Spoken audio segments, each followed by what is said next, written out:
ആ ലേഖനം നമ്മൾ വായിക്കുമ്പോൾ പ്രധാനമായിട്ട് അതിന്റെ മൂന്നാമത്തെ വാക്യമാണ് അതിന്റെ തീമായിട്ടുള്ളത്. പോരാടണം. എന്തിനു വേണ്ടി പോരാടണം എന്നുള്ളത് അവിടെ കാണാൻ സാധിക്കുന്നുണ്ട്. വിശ്വാസത്തിന് വേണ്ടി. അപ്പോൾ അതിന്റെ ഒരു പ്രധാന തലക്കെട്ടായിട്ട് ഞാൻ അങ്ങനെ കൊടുത്തു, സത്യവിശ്വാസം മുറുകെ പിടിക്കണം, പോരാടണം എന്നുള്ളത്. മാത്രമല്ല, നാം ഇത് വായിക്കുമ്പോൾ ഇങ്ങനെ ആരോടാണ് പോരാടേണ്ടത് എന്നുള്ളതിനെ കുറിച്ചിട്ടുള്ളവരുടെ സ്വഭാവ സവിശേഷതകളാണ് കാണുന്നത്. അവർ അവിശ്വസ്തരാണ് എന്നുള്ളത് അവരുടെ സ്വഭാവ സവിശേഷതകളിൽ നിന്ന് നമുക്ക് മനസ്സിലാക്കാൻ സാധിക്കും. അപ്പൊ അങ്ങനെയാണ് ഈ തലക്കെട്ട് കൊടുത്തത്, സത്യവിശ്വാസം മുറുകെ വിശ്വസ്തരായിരിക്കുക. അപ്പൊ അതിനെ അടിസ്ഥാനമാക്കി നമ്മൾ ഇതിനെ മനസ്സിലാക്കാനായിട്ട് ശ്രമിക്കുകയാണ്. ആദ്യം തന്നെ 2 വാക്യങ്ങളിൽ നിന്ന് സത്യവിശ്വാസം മുറുകെ പിടിച്ച് വിശ്വസ്തരായവർ സുരക്ഷിതരാണ് എന്നുള്ളതാണ് നമ്മൾ പഠിച്ചത്. അത് നിങ്ങൾ ഓർക്കുന്നുണ്ടെന്ന് വിചാരിക്കുന്നു. എന്തുകൊണ്ട് സുരക്ഷിതരാണ് എന്ന് ചോദിച്ചാൽ, സുരക്ഷിതത്വത്തെ സൂചിപ്പിക്കുന്ന ഒരുപാട് സത്യങ്ങൾ ആ 2 വാക്യത്തിൽ നമുക്ക് കാണാനായിട്ട് സാധിക്കും. ഒന്ന്, നമുക്ക് നല്ലൊരു യജമാനനുണ്ട്, യേശുക്രിസ്തുവിന്റെ ദാസൻ എന്നുള്ളതിൽ നിന്ന് നമുക്കത് മനസ്സിലാക്കാനായിട്ട് സാധിക്കും.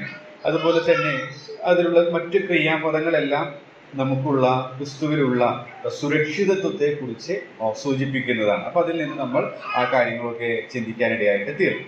അടുത്തതായിട്ട് നമ്മൾ 3ഉം 4ഉം വാക്യങ്ങളാണ് ചിന്തിച്ചത്. ആ 3ഉം 4ഉം വാക്യങ്ങളിൽ അനുസരണക്കേടിനെ കുറിച്ചിട്ടുള്ള ആശയം നമുക്ക് മനസ്സിലാക്കാനായിട്ട് സാധിക്കും. അതോടൊപ്പം തന്നെ യൂദ താൻ ഒരു റോമാലേഖനം എഴുതാനായിട്ട് ശ്രമിച്ചു, പക്ഷെ തനിക്ക് ദൈവത്തിന്റെ ആത്മാവിന്റെ പ്രേരണ ഉണ്ടായത് വിശ്വാസത്തിന് വേണ്ടി പോരാടണം എന്നുള്ള കാര്യം പറയാം. അപ്പോൾ ദൈവത്തിന്റെ ആത്മാവിനെ അനുസരിക്കുന്ന, കീഴ്പ്പെടുന്ന യൂഥയെ കുറിച്ച് നമ്മൾ കാണുന്നു. അപ്പോൾ ആ ഒരു തലക്കെട്ട് ഇങ്ങനെ കൊടുക്കാനിടയായിട്ട് തീരുന്നു, സത്യവിശ്വാസം മുറുകെ പിടിച്ച് വിശ്വസ്തരായവർ അനുസരണമുള്ളവരാണ്. അനുസരണം എന്തുകൊണ്ട് അനുസരണമുള്ളവരാകണം? ആ 3ഉം 4ഉം വാക്യങ്ങളിൽ നിന്ന് നമ്മൾ ഓൾറെഡി 4 കാര്യങ്ങൾ വിശദമായിട്ട് ചിന്തിക്കാനിടയായിട്ട് തീർന്നു. പ്രിയരായതിനാൽ ഞാനത് വീണ്ടും വിശദീകരിക്കുന്നില്ല. അതുപോലെ തന്നെ നമുക്ക്, നിങ്ങൾക്ക് എന്നുള്ള റിലേറ്റീവ് പ്രൊനൗൺ, സർവനാമങ്ങൾ നമുക്ക് കാണാൻ സാധിക്കുന്നു. അപ്പൊ അതിൽ നിന്ന് ബന്ധം, നമുക്ക് ബന്ധത്തെ സൂചിപ്പിക്കുന്ന പദമാണ് ബന്ധമുള്ളതിനാൽ. അതുപോലെ തന്നെ പോരാടണം എന്നുള്ളത് ഒരു പോർക്കളത്തിന്റെ ചിത്രം നമ്മുടെ മനസ്സിലേക്ക് കൊണ്ടുവരുന്നു. അതുപോലെ തന്നെ പരമേൽപ്പിച്ചിരിക്കുന്നു എന്നുള്ള ക്രിയാപദം, അത് വിശ്വസിച്ച് ഏൽപ്പിച്ചിരിക്കുന്നു എന്നുള്ളത് കഴിഞ്ഞ ആഴ്ച നാം വിശദീകരിച്ച് ചിന്തിക്കാനായിട്ട് ഇടയായിട്ട് തീർന്നു. ഒടുവിലായിട്ട് നാം ഇന്ന് ചിന്തിക്കാനായിട്ട് പോകുന്നത് 5ാമത്തെ ആശയമാണ്, എതിരാളി ഉള്ളതിനാൽ എന്നുള്ളത്. ഇത് വായിക്കുമ്പോൾ ഡയറക്റ്റ് ആയിട്ട് നേരിട്ട് എതിരാളിയെ കുറിച്ച് നമുക്ക് കാണാൻ സാധിക്കുന്നില്ല. പക്ഷേ ഒരു എതിരാളി ചെയ്യുന്ന അതേ കാര്യം ആ എതിരാളിയാൽ സ്വാധീനിക്കപ്പെട്ടവരും ചെയ്യുന്നു. ആ ഒരു പദം നമുക്ക് അവിടെ കാണാൻ സാധിക്കും. അതിൽ നിന്നാണ് ഈ തലക്കെട്ട് കൊടുക്കാനിടയായിട്ട് തീരുന്നത്, എതിരാളി ഉള്ളതിനാൽ എന്നുള്ളത്. അപ്പോൾ അതിനെക്കുറിച്ച് നമുക്ക് ഇന്ന് ഒന്ന് ചിന്തിക്കാം എന്ന് വിചാരിക്കുന്നു. അതിനെ എന്നെ സഹായിച്ചത് 4ാം വാക്യത്തിൽ കാണുന്ന ഒരു പദമാണ്. 3ഉം 4ഉം വാക്യം നമുക്ക് അതിനാധാരമായിട്ടൊന്നുകൂടെ വായിക്കാം.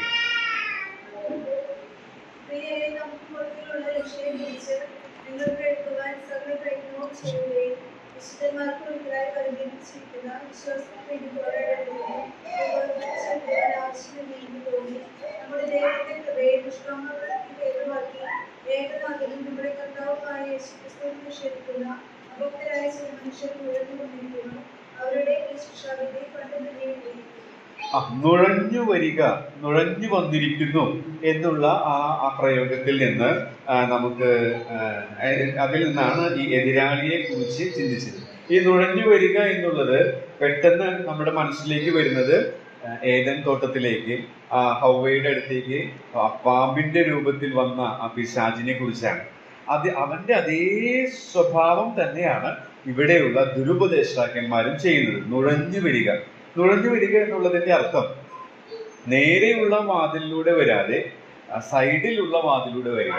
നേരെയുള്ള വാതിലിലൂടെ വന്നാൽ, അല്ലെങ്കിൽ നേരിട്ട് അവർ വന്നു കഴിഞ്ഞാൽ, അവരുടെ തനി നിറം വ്യക്തമായി നേരിട്ട് വെളിപ്പെടുത്തിയാൽ അക്സെപ്റ്റൻസ് കിട്ടുകയില്ല. അപ്പൊ അതുകൊണ്ട് തന്നെ അവർ നുഴഞ്ഞു വരികയാണ്, അല്ലെങ്കിൽ സൈഡിലൂടെ മറുവശത്തിലുള്ള വാതിലിലൂടെ, വശത്തിലുള്ള വാതിൽ കൂടെ വരുന്നവർ എന്നാണ് ഒരു എഴുത്തുകാരൻ രേഖപ്പെടുത്തിയിരിക്കുന്നത്. അങ്ങനെയുള്ള ഒരു ധ്വനി നമുക്ക് അവിടെ നിന്ന് മനസ്സിലാക്കാൻ സാധിക്കും. അതുകൊണ്ടാണ് എതിരാളി ഉള്ളതിനാൽ എന്നുള്ള ആ പാഠം പഠിക്കാനായിട്ട് ഇടയായിട്ട് തീർന്നത്. എതിരാളി ഉള്ളതിനാൽ. അപ്പൊ ഈ എതിരാളിയുടെ സ്വഭാവം എതിരാളിയെ ഫോളോ ചെയ്യുന്നവർക്കും ഉണ്ടാകും. അപ്പൊ നുഴഞ്ഞു വരുന്ന ഈ ദുരുപദേഷ്ടാക്കന്മാർ യഥാർത്ഥമായി നാം ഇന്ന് രണ്ടാമത്തെ പാട്ടിൽ പാടിയതുപോലെ യേശുനാഥനെ അനുഗമിക്കുന്നവരാണെങ്കിൽ അവർ നേരെ വരും, നേരെയുള്ള വാതിലൂടെ വരും. എന്നാൽ യേശുവിനെ യഥാർത്ഥമായി അനുഗമിക്കുന്നവരല്ലവർ. അതുകൊണ്ട് തന്നെ അവർ ആരെയാണോ അനുഗമിക്കുന്നത് അവരുടെ സ്വഭാവം അവരുടെ ജീവിതത്തിൽ വെളിപ്പെടുന്നു എന്നുള്ളത് ഇവിടെ നിന്ന് വ്യക്തമാണ്. നുഴഞ്ഞു വരിക എന്നുള്ളത്. ഒരു എഴുത്തുകാരൻ ഇതിനെ കുറിച്ച് പറയുന്നത്, വിശ്വാസം മറ്റൊന്ന്, പറച്ചിലും പ്രവൃത്തിയും മറ്റൊന്ന്. അതുപോലെ തന്നെ ഭക്തിയുടെ വേഷം ധരിക്കുക, തിമോഥെയോസിന്റെ 2-ാം ലേഖനത്തിൽ നാം വായിക്കുന്നുണ്ട്. എന്നിട്ട് അതിന്റെ ശക്തിയെ ത്യജിക്കുക. ഇതൊക്കെയാണ് ഈ നുഴഞ്ഞു വരുന്നവരുടെ സ്വഭാവ വിശേഷതകൾ എന്നുള്ളത്. അപ്പൊ ഇന്ന് എങ്ങനെയാ ഇത് നടക്കുന്നത്? ഇവിടെ ദുരുപദേശത്തെ കുറിച്ച് 1-ാം നൂറ്റാണ്ടിൽ ജ്ഞാനവാദത്തെ കുറിച്ചിട്ടുള്ള ആശയമാണ് പറയുന്നത്. എന്നാൽ ഇന്ന് എങ്ങനെയാ നമ്മുടെ ജീവിതത്തിൽ ഈ എതിരാളി നുഴഞ്ഞു വരുന്നത്? നമുക്കറിയാം, ഇത് ഏറ്റവും കൂടുതൽ നുഴഞ്ഞു വരുന്നത്, പ്രത്യേകിച്ച് ദുരുപദേശങ്ങൾ നേരിട്ട് ഇതുപോലെയുള്ള കൂട്ടങ്ങളിലേക്ക് വരിക എന്നുള്ളത് പെട്ടെന്ന് നമ്മൾ ഉണർന്നിരിക്കുന്ന അലേർട്ടായ സഭയാണെങ്കിൽ തീർച്ചയായിട്ടും തിരിച്ചറിയും. തക്കതായ രീതിയിൽ ശക്തമായി നമ്മൾ അതിനെതിരെ പോരാടും. പക്ഷേ ഇന്ന് അവൻ വരുന്നത്, ഞാൻ മനസ്സിലാക്കുന്നത്, നമുക്കറിയാം ഒരു കാലത്ത് നമ്മുടെ വീടുകളിലൊന്നും TV ഉണ്ടായിരുന്നില്ല. എന്നാൽ ഇപ്പോൾ ടിവിയിലുള്ള എല്ലാ കാര്യങ്ങളും ഇപ്പൊ നമുക്ക് മൊബൈലിൽ, ടാബിലൊക്കെ അവൈലബിൾ ആണ്. അപ്പൊ അതിലുള്ള സോഷ്യൽ മീഡിയാസ് നമ്മൾ TV കാണാത്തവരായ വിശ്വാസികളെ പോലും കീഴടക്കി. അപ്പോൾ അതൊന്നും ഉപയോഗിക്കരുത് എന്നുള്ളതല്ല. കഴിഞ്ഞ ആഴ്ച പറഞ്ഞു, അത് ഉപേക്ഷിക്കണം എന്ന് വിചാരിച്ചാൽ പോലും ഉപേക്ഷിക്കാൻ പറ്റാത്ത രീതിയിലുള്ള തൊഴിലുകളും മറ്റു കാര്യങ്ങളുമായിട്ട് നമ്മൾ മുന്നോട്ട് പോവുകയാണ്. അതൊക്കെ അത് ആവശ്യമാണ് താനും. പക്ഷേ ഈ നുഴഞ്ഞു കയറാൻ ഇടയാക്കരുത്. ഇന്ന് രാത്രിയിൽ നിങ്ങളെ ഓർപ്പിച്ചുണർത്താനായിട്ട് എനിക്ക് പ്രേരണയുള്ളത് ആ ഒരു പ്രധാനപ്പെട്ട ആശയമാണ്. അപ്പൊ ഞാനത് പ്രാക്ടീസ് ചെയ്യുന്നതും നിങ്ങളുമായിട്ട് പങ്കിടാമെന്നാണ് ഞാൻ വിചാരിക്കുന്നത്. അപ്പൊ അതുകൊണ്ട് ഇന്ന് മുന്നോട്ട് ഞാൻ 5-6 പറയാമെന്ന് വിചാരിച്ചിരുന്നെങ്കിലും അത് സാധിക്കില്ല എന്നാണ് ഞാൻ വിചാരിക്കുന്നത്. അപ്പോൾ ഇങ്ങനെ നമ്മുടെ കയ്യിലുള്ള ചെറിയ ഡിവൈസിലൂടെ, ആ ഉപകരണത്തിലൂടെ പിശാച് നുഴഞ്ഞു കയറുന്നുണ്ട് നമ്മിലേക്ക് എന്നുള്ളത് ഒരു യാഥാർത്ഥ്യമാണ്. യൂട്യൂബിലൂടെ ആയാലും അതുപോലെ തന്നെയുള്ള മറ്റു മീഡിയാസുകളിലൂടെ ആയാലും നാം പണ്ട് കാലത്ത് വേണ്ട എന്ന് വെച്ച എല്ലാ കാര്യങ്ങളും ഈസി ആയിട്ട് നമ്മിലേക്ക് മെല്ലെ മെല്ലെ, നമ്മളെ ഒറ്റയടിക്ക് നമുക്ക് കീഴ്പ്പെടുത്താൻ സാധിക്കില്ല. അത് വലിയൊരു തന്ത്രമാണ്. വളരെ സിമ്പിൾ ആയിട്ട് നേരെ വന്ന് കീഴ്പ്പെടുത്തുകയില്ല, അവൻ സൈഡിലൂടെ വന്ന് നമ്മെ സ്വാധീനിക്കുന്നുണ്ട് എന്നുള്ളത് യാതൊരു സംശയമില്ല. ഈ ഭാഗത്ത് നമുക്ക് കാണാനായിട്ട് സാധിക്കുന്നത്. അത് കഴിഞ്ഞതിന് ശേഷം ഈ എതിരാളിയുടെ ചില കാര്യങ്ങൾ പറഞ്ഞ് ഇന്ന് അവസാനിപ്പിക്കാം എന്നാണ് ഞാൻ ആഗ്രഹിക്കുന്നത്. ഇവിടെ നാം വായിക്കുന്നത് ഈ എതിരാളിയാൽ സ്വാധീനിക്കപ്പെട്ടവരുടെ ഒരു കാര്യമായിട്ട് നമുക്ക് അവിടെ കാണാനായിട്ട് സാധിക്കുന്നത്, നമ്മളവിടെ വായിച്ചു കേട്ടു, ദുഷ്കാമവൃത്തിക്ക് ഹേതുവാക്കി എന്നുള്ളത്. ദുഷ്കാമവൃത്തിക്ക് ഹേതുവാക്കി. അപ്പോൾ ഈ എതിരാളിയുടെ സ്വാധീനം നമ്മിൽ ഉണ്ടായാൽ ഈ ദുരുപദേഷ്ടാക്കന്മാരിൽ കാണുന്ന ഈ പ്രവണത നമ്മിലും വരും. അപ്പൊ അതിന് നമുക്ക് ഇങ്ങനെ തലക്കെട്ട് കൊടുക്കാം, തെറ്റായ ആഗ്രഹം. ഈ ദുരുപദേഷ്ടാക്കന്മാർ, ഈ എതിരാളിയെ ഫോളോ ചെയ്യുന്നവർ തെറ്റായ ആഗ്രഹമുള്ളവരാണ്. തെറ്റായ ആഗ്രഹം. അപ്പൊ ഈ ദുഷ്കാമം എന്ന് കാണുമ്പോൾ ലൈംഗികപരമായ കാര്യങ്ങളാണ് മനസ്സിലേക്ക് വരിക. എന്നാൽ അത് മാത്രമല്ല, തെറ്റായ എല്ലാ ആഗ്രഹത്തെയും ഇത് സൂചിപ്പിക്കുന്നു എന്നാണ് ചില പണ്ഡിതന്മാർ പറയാനിടയായിട്ട് തീരുന്നത്. എന്ന് വെച്ചാൽ സ്വന്തം താല്പര്യങ്ങൾക്ക് മുൻസ്ഥാനം കൊടുക്കുക. ക്രിസ്തീയ സ്വാതന്ത്ര്യം തെറ്റുകൾ ചെയ്യാനുള്ള മറയായി, അനുവാദമായിട്ട് വളച്ചൊടിച്ച് പഠിപ്പിക്കുക. ഇതാണ് ഈ തെറ്റായ ആഗ്രഹം ചെയ്യുന്ന കാര്യം എന്ന് പറയുന്നത്. അപ്പൊ ഇങ്ങനെയുള്ള ദുരുപദേഷ്ടാക്കന്മാരുടെ സ്വഭാവം നമ്മിലുണ്ടോ? തെറ്റായ ആഗ്രഹങ്ങൾ എന്ന് വെച്ചാൽ പണത്തോടുള്ള ബന്ധത്തിൽ, സഭയിലാണെങ്കിൽ സ്ഥാനത്തോടുള്ള ബന്ധത്തിൽ, അതുപോലെ തന്നെയുള്ള മറ്റു മറ്റു കാര്യങ്ങൾ, നമ്മുടെ ഉള്ളിലുള്ള ദുരാഗ്രഹങ്ങൾ എന്ന് വേണമെങ്കിൽ നമുക്ക് പറയാം. അപ്പം ഈ എതിരാളിയെ ഫോളോ ചെയ്യുന്നവർ അല്ലെങ്കിൽ ഈ ദുരുപദേഷ്ടാക്കന്മാർ തെറ്റായ ആഗ്രഹങ്ങളാൽ നിറഞ്ഞവരാണ്. തെറ്റായ ആഗ്രഹങ്ങൾ. അപ്പൊ നമ്മുടെ ജീവിതത്തിൽ തെറ്റായ ആഗ്രഹങ്ങളാൽ നിറഞ്ഞവരാണെങ്കിൽ നാമും ഈ എതിരാളിയെ ഫോളോ ചെയ്യുന്നവരുടെ കൂട്ടത്തിലാണ്. നാം ചിന്തിക്കുക, നമുക്ക് സ്ഥാനമാനങ്ങൾക്കായിട്ടുള്ള ആഗ്രഹമുണ്ടോ? എൻ്റെ പേര് അറിയണം, എൻ്റെ കഴിവ് മറ്റുള്ളവർ മനസ്സിലാക്കണം, അങ്ങനെയുള്ള ആഗ്രഹങ്ങളുണ്ടോ? ഒരു പക്ഷേ ഇവിടെയുള്ളത് പോലെ അത്ര തീവ്രമായിട്ടുള്ള ഡിഗ്രിയിൽ വ്യത്യാസം ഉണ്ടായിരിക്കും.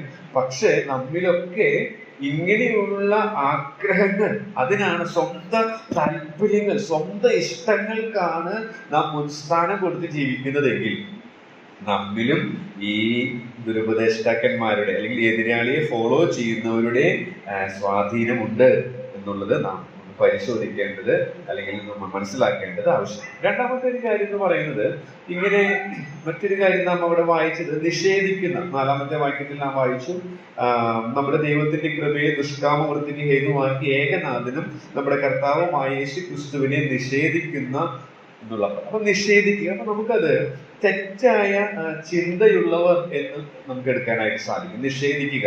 അപ്പൊ തെറ്റായ ആഗ്രഹങ്ങളുടെ നിവൃത്തിക്കായിട്ട് അവർ ചെയ്യുന്ന കാര്യം, അവർ പറയുന്നത് ഏകനാഥൻ, യേശു ഏകനാഥനല്ല, യേശു കർത്താവുമല്ല, അപ്പൊ അവൻ ദൈവമല്ല, അവൻ നമ്മുടെ യജമാനനൊന്നുമല്ല. അപ്പൊ അവരുടെ ഈ തെറ്റായ ആഗ്രഹങ്ങൾ നടക്കണമെങ്കിൽ യേശു ജീവിതത്തിന്റെ കർത്താവാണ്. ദിനംതോറും അവന്റെ നമ്മുടെ ക്രൂശ് എടുത്ത് നാം അവനെ ഫോളോ ചെയ്യേണ്ടവരാണ് എന്നുള്ള കാര്യം പഠിപ്പിക്കുമ്പോൾ ഈ തെറ്റായ ആഗ്രഹങ്ങൾ ചെയ്യാൻ സാധിക്കില്ല. അപ്പൊ തെറ്റായ ആഗ്രഹങ്ങൾ നിവർത്തിക്കാതിരിക്കാൻ അവർ അവർ പഠിപ്പിക്കുന്ന ഒരു ഫിലോസഫിയാണ് യേശു ഏകനാഥനൊന്നുമല്ല, യേശു കർത്താവുമല്ല. അപ്പൊ കർത്താവിന്റെ ദൈവത്വത്തെ തള്ളിക്കളഞ്ഞാൽ പിന്നെ അവർക്ക് ഇഷ്ടമുള്ളത് പോലെ ജീവിക്കും. നമ്മുടെ നാഥൻ കർത്താവല്ല, നമ്മുടെ യജമാനൻ അവനല്ല, അവൻ നമ്മുടെ കർത്താവല്ല എന്നുള്ള വിശ്വാസം നമുക്കുണ്ടെങ്കിൽ പിന്നെ നമുക്ക് സ്വന്തം ഇഷ്ടത്തിനും സ്വന്തം ആഗ്രഹങ്ങൾക്കും ജീവിക്കാനായിട്ട് സാധിക്കും. അങ്ങനെയുള്ള തെറ്റായ കാര്യങ്ങൾ പഠിപ്പിക്കാനായിട്ടുള്ള ചിന്താഗതി ഉള്ളവരായിട്ട് അവർ മാറുകയാണ് ഇവിടെ കാണുന്നത്. അപ്പൊ ഇങ്ങനെയുള്ള ചിന്ത നമ്മിലുണ്ടോ?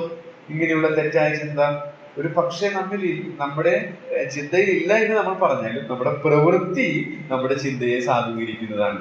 പലപ്പോഴും നമ്മുടെ യജമാനൻ കർത്താവ് എന്നുള്ള ചിന്ത നമ്മൾ മറന്നു പോകുന്നുണ്ട്.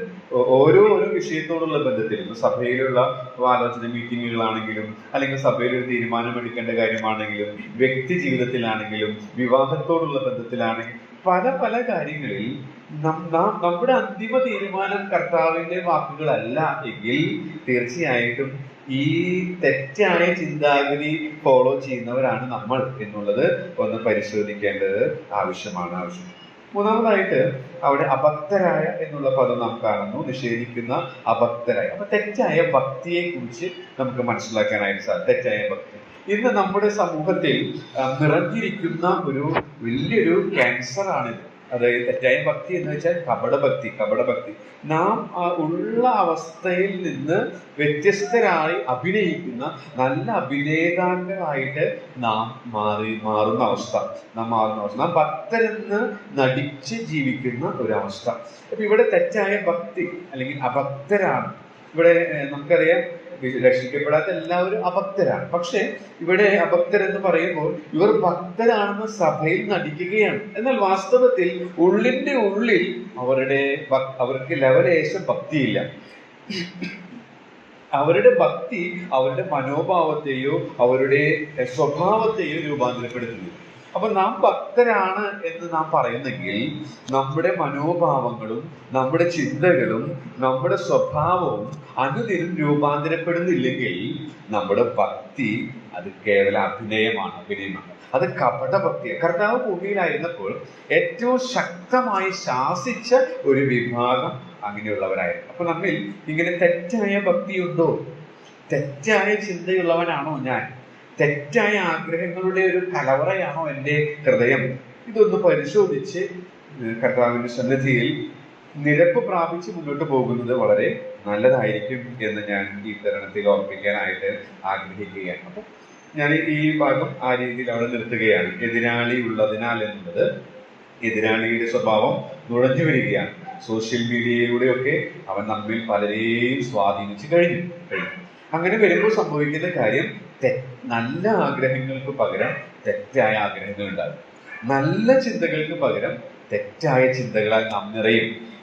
ശരിയായ യഥാർത്ഥമായ ഭക്തിയുള്ളവരായി ജീവിക്കേണ്ടതിന് പകരം തെറ്റായ കപട ഭക്തരായിട്ട് നാം തീരും. അപ്പൊ നാം ഇങ്ങനെയുള്ളവരാണെങ്കിൽ ഈ എതിരാളി നമ്മെ കീഴ്പ്പെടുത്തി കഴിഞ്ഞു എന്നുള്ളതാണ് അതിന്റെ അർത്ഥം. പക്ഷേ അതിൽ നിന്ന് എങ്ങനെ രക്ഷപ്പെടാം എന്നുള്ളത് നാം തുടർന്ന് ചിന്തിക്കാനായിട്ട് ആഗ്രഹിക്കുകയാണ്.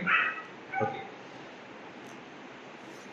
അപ്പൊ ഇവിടെ ഞാൻ പറയാനായിട്ട് ആഗ്രഹിച്ച കാര്യം എന്ന് പറയുന്നത്, എതിരാളി ദുരുപദേഷ്ടാക്കന്മാരിലൂടെ തെറ്റായ ആഗ്രഹങ്ങളും തെറ്റായ ചിന്തകളും ഭക്തിയും അവരുടെ സ്വന്തം ജീവിതത്തിലൂടെ തന്നെ വെളിപ്പെടുത്തി ഇങ്ങനെ മുന്നോട്ട് പോകുമ്പോൾ സത്യവിശ്വാസം മുറുകെ പിടിച്ച് വിശ്വസ്തരായവർ ആ തന്ത്രങ്ങളിൽ വീഴാതെ അനുസരണമുള്ളവരായിട്ട് ജീവിക്കണം എന്നുള്ളതാണ് ഇവിടെ നിന്ന് ഞാൻ മനസ്സിലാക്കിയ ഒരു സത്യം എന്ന് പറയുന്നത്.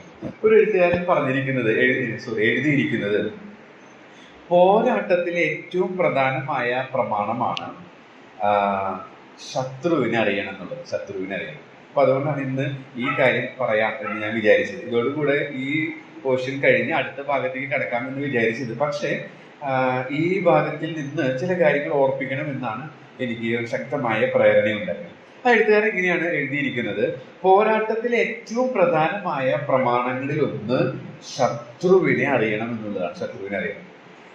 നിങ്ങളൊരു യുദ്ധം ചെയ്തുകൊണ്ടിരിക്കുകയിൽ നിങ്ങളുടെ ശത്രുവിനെ പറ്റി ധാരാളം വിവരങ്ങൾ നിങ്ങൾക്ക് അറിവുണ്ടെങ്കിൽ, നമ്മൾ പോരാട്ടത്തിലാണ്, നമ്മൾ ആരോടാണോ പോരാടുന്നത് ആ ശത്രുവിനെ കുറിച്ച് നിങ്ങൾക്ക് അറിവുണ്ടെങ്കിൽ യുദ്ധം വളരെ ഈസി ആയിരിക്കും. എന്നാൽ വളരെ കുറച്ചേ അറിവുള്ളൂ ശത്രുവിനെ കുറിച്ച്. നമുക്കൊരു പോരാട്ടം ഉണ്ട്, അതൊരു യാഥാർത്ഥ്യമാണ്. പോരാടുന്ന ശത്രുവിനെ കുറിച്ച് അറിവുണ്ടെങ്കിൽ പോരാട്ടം ഈസിയാണ്. എന്നാൽ പോരാടുന്ന ശത്രുവിനെ കുറിച്ച് അറിവില്ലെങ്കിൽ പോരാട്ടം കൂടുതൽ ദുഷ്കരമായിരിക്കും. നാം കഴിഞ്ഞ ആഴ്ചയിലൊക്കെ അത് കണ്ടതാണ്. നമ്മുടെ സേന വളരെ ശക്തമായിട്ട് ശത്രുവിന്റെ താവളങ്ങൾ കൃത്യമായി സ്പോട്ട് ചെയ്തു. കൃത്യമായിട്ട് അവർ അതിനെ നശിപ്പിക്കാനിടയായി. അപ്പോ യുദ്ധം ഒരു തരത്തിൽ നമ്മെ സംബന്ധിച്ച് ഈസി ആയിട്ട് ശക്തമായ പ്രഹരം ശത്രുവിനെ ഏൽപ്പിക്കുവാൻ, ശത്രുവിന്റെ താവളങ്ങൾ കൃത്യമായിട്ട് ലൊക്കേറ്റ് ചെയ്യാൻ സാധിച്ചത് കൊണ്ട് ഒരു പരിധി വരെ സാധിച്ചു എന്നുള്ളത് നാം കഴിഞ്ഞ ആഴ്ചയിലൊക്കെ കണ്ട കാര്യങ്ങളാണ്. ഇതേ കാര്യം തന്നെ നാം ക്രിസ്തീയ വിശ്വാസത്തോടുള്ള ബന്ധത്തിൽ എടുത്താൽ ശത്രുവിനെ പറ്റി ശരിക്കും നാം മനസ്സിലാക്കിയാൽ പോരാട്ടം ഈസി ആയിരിക്കും. ശത്രുവിനെ കുറിച്ച് അജ്ഞരായാൽ പോരാട്ടം വളരെ ദുഷ്കരവുമായിരിക്കും. അപ്പൊ അതുകൊണ്ട് തന്നെ കുറച്ച് കാര്യങ്ങൾ നാം ഈ ശത്രുവിനോടുള്ള ബന്ധത്തിൽ മനസ്സിലാക്കേണ്ടത് പറഞ്ഞ് അത് നമ്മുടെ പ്രായോഗിക ജീവിതവുമായിട്ട് എങ്ങനെ ബന്ധപ്പെട്ടിരിക്കുന്നു എന്ന് ചിന്തിച്ച് നമുക്ക് ഇന്നത്തെ പഠനം അവസാനിപ്പിക്കാമെന്നാണ് വിചാരിക്കുന്നത്. പിശാചിനെ വ്യക്തിപരമായിട്ട് ഇടപെട്ട 4 സന്ദർഭങ്ങൾ തിരുവഴുത്തിലുണ്ട്. ഒന്നാമത്തെ സന്ദർഭം നമുക്ക് എല്ലാവർക്കും അറിയാം. ഏതാണ് ഒന്നാമത്തെ സന്ദർഭം? പിശാച് വ്യക്തിപരമായിട്ട് ഇടപെട്ടിട്ടുള്ള സന്ദർഭം രേഖപ്പെടുത്തിയിരിക്കുന്നത് നമുക്ക് ഓർഡറിൽ പറയുകയാണെങ്കിൽ, ബൈബിളിന്റെ ഓർഡറിൽ, ക്രോണോളജിക്കലല്ല, ഈ ഓർഡറിൽ പറഞ്ഞാൽ ഉൽപ്പത്തി പുസ്തകം 3-ാം അധ്യായത്തിൽ നമുക്ക് കാണാനായിട്ട് സാധിക്കും. ഇത് വായിക്കേണ്ടതില്ല, അറിവുള്ള കാര്യങ്ങളായതുകൊണ്ട് ഞാനത് ജസ്റ്റ് ഒന്ന് പറഞ്ഞു പോവുകയാണ്. ഒന്നാമത്തെ സന്ദർഭം പിശാച് അല്ലെങ്കിൽ ശത്രു വ്യക്തിപരമായി ഇടപെട്ട ഒന്നാമത്തെ സന്ദർഭം നമുക്ക് കാണാൻ സാധിക്കുന്നത് ഏദൻ തോട്ടത്തിലാണ്, ഹവ്വയോടുള്ള ബന്ധത്തിലാണ്. അവിടെ അവന്റെ ലക്ഷ്യം എന്തായിരുന്നു? ലക്ഷ്യം എന്ന് പറയുന്നത് മനസ്സായിരുന്നു. ഹവ്വയുടെ മനസ്സിനെ കീഴ്പ്പെടുത്തുക. ഹവ്വയുടെ മനസ്സിനെ കീഴ്പ്പെടുത്തിയാൽ വിജയിച്ചു. കാരണം ദൈവവചന സത്യങ്ങൾ വ്യവഹരിക്കുന്ന നമ്മുടെ മേഖല എന്ന് പറയുന്നത് മനസ്സാണ്. ദൈവവചന സത്യങ്ങൾ നാം ഓരോ ആഴ്ചയും കേൾക്കുന്നു, അത് നമ്മുടെ മനസ്സിലേക്ക് വരും. ആ സത്യങ്ങളാൽ നമ്മുടെ മനസ്സിനെ നിറച്ചുകൊണ്ട്, ആ സത്യങ്ങളാൽ മനസ്സിനെ കീഴ്പ്പെടുത്തിക്കൊണ്ട് മുന്നോട്ട് പോകുമ്പോൾ നാം പ്രയോജനമുള്ളവരായിട്ട് തീരും. എന്നാൽ ആ മനസ്സിനെ ദൈവവചനത്താൽ സ്വാധീനിക്കപ്പെടാൻ സാധിക്കുന്നില്ലെങ്കിൽ നാം പരാജയം. ഇവിടെ സംഭവിച്ചത് പിശാചിന്റെ ശത്രുവിന്റെ ടാർഗറ്റ് നമ്മുടെ മനസ്സാണ്. അപ്പൊ ശ്രദ്ധിക്കുക, ഓരോ ദിവസവും നാം ദൈവവചനം വായിക്കുമ്പോൾ ദൈവവചനം താൽ നമ്മുടെ മനസ്സ് നിറയണം. മനസ്സ് സ്വാധീനിക്കപ്പെടണം. അങ്ങനെ സ്വാധീനിക്കപ്പെടാറുണ്ടോ? ദിവസവും ദൈവവചനത്തിലെ സത്യങ്ങളാൽ നമ്മുടെ മനസ്സിനെ നിറയ്ക്കാറുണ്ടോ? കാപ്പൽ മോർഗൻ എന്ന് പറയുന്ന ഒരു പ്രസിദ്ധനായ ഒരു പ്രഭാഷകൻ, അദ്ദേഹത്തിന്റെ പുസ്തകങ്ങൾ അവൈലബിൾ ആണ്. അദ്ദേഹം പറഞ്ഞിരിക്കുന്നത് ഇത് വെക്കാൻ പറ്റിയ ഏറ്റവും നല്ല സ്ഥലം നമ്മുടെ ഹൃദയമാണ്. സങ്കീർത്തനം 119 ഞാൻ നിന്നോട് പാപം ചെയ്യാതിരിക്കേണ്ടതിന് നിന്റെ വചനത്തെ എന്റെ ഹൃദയത്തിൽ സംഗ്രഹിച്ചിരിക്കുന്നു എന്നുള്ളതിനെ കുറിച്ച് തന്നെ എഴുതിയ കമന്റ് ഇങ്ങനെയാണ്: ദ ബെസ്റ്റ് ബുക്ക് എന്ന് പറയുന്നത് നിന്റെ വചനമാണ്. അത് വെക്കാൻ പറ്റിയ ഏറ്റവും നല്ല പ്ലേസ് എന്ന് പറയുന്നത് നമ്മുടെ ഹൃദയ മനസ്സാണ്. അതിന്റെ ഏറ്റവും നല്ല പർപ്പസ് എന്ന് പറയുന്നത് പാപം ചെയ്യാതിരിക്കുക, ശത്രുവിനെ തോൽപ്പിക്കുക എന്നുള്ളതാണ്. അപ്പൊ ദിനംതോറും ഇന്ന് ചെയ്തു ഒരാഴ്ച കഴിഞ്ഞത് ചെയ്യാം, അങ്ങനെ പറ്റില്ല. എല്ലാ ദിവസവും ദൈവവചനത്തിലെ സത്യങ്ങളാൽ ഞാൻ നിങ്ങളും സ്വാധീനിക്കും. ഇതവന്റെ തന്ത്രമാണ്. പലപ്പോഴും നമ്മളെ ബിസി ആക്കുമ്പോൾ അതിൽ നിന്ന് നമ്മൾ വ്യതിചലിച്ചു പോകും. അപ്പൊ നമ്മുടെ മനസ്സാണ് അവന്റെ ടാർജറ്റ് എന്നുള്ളത്.